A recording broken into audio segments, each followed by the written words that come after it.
Per la prima volta in 400 anni nasce un festival shakespeariano diffuso sul territorio. 60 repliche tra Venezia, Padova, Verona e Turri del Benacco per rappresentare in inglese le opere ambientate nella nostra regione. Struggente malinconia alla tomba di Giulietta, dove ieri sera l'amore per eccellenza ha ripreso vita. Tell me and where for? The orchard walls are high and hard to climb, and the place, considering who thou art, friend of my kinsman, find me. Ricordiamo che nei secoli era questo il luogo in cui arrivavano gli innamorati, prima ancora della casa, e ha mantenuto questo chiostro sicuramente un'atmosfera magica. La cosa più sensazionale, possiamo dire, è l'utilizzo del pozzo centrale che magicamente diventa il balcone di Giulietta, quindi in maniera sicuramente inaspettata per il pubblico. Poi il fatto che il pubblico sia molto vicino alla scena, che ci sia un contatto diretto tra la danzatrice, tra i due attori e tra l'arpista e il pubblico, fa sentire lo stesso pubblico parte di quello che sta avvenendo.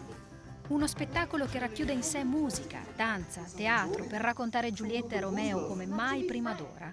Le parole di Shakespeare incontrano le note dell'arpa suonata dal vivo e dai movimenti di una ballerina che incarna il ruolo delle famiglie rivali.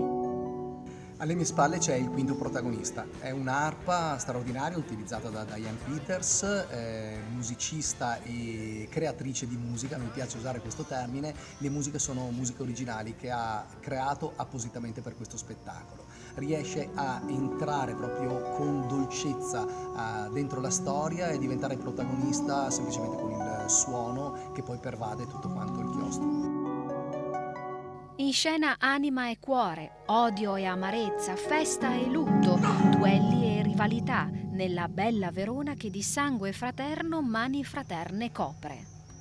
I prossimi appuntamenti di Casa Shakespeare sono martedì prossimo a Torri del Benaco i due gentiluomini di Verona, rigorosamente in lingua inglese, e poi si continua il mercoledì alternando Padova e Venezia per Otello, Merchant of Venice and Taming of the Shrew, ovvero la bisbetica domata. Fa tutto parte del progetto Shakespeare in Veneto. Per i veronesi invece doc, quelli che hanno il coraggio di svegliarsi alle 6 del mattino, dal 17 al 21, terza edizione di Giulietta Romeo Relive.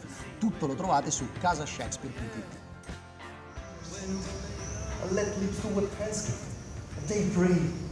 Grant all this faith turn to despair. Saints do not move. Though grant for prayer's sake. Then move not. Why by prayer's effect I take.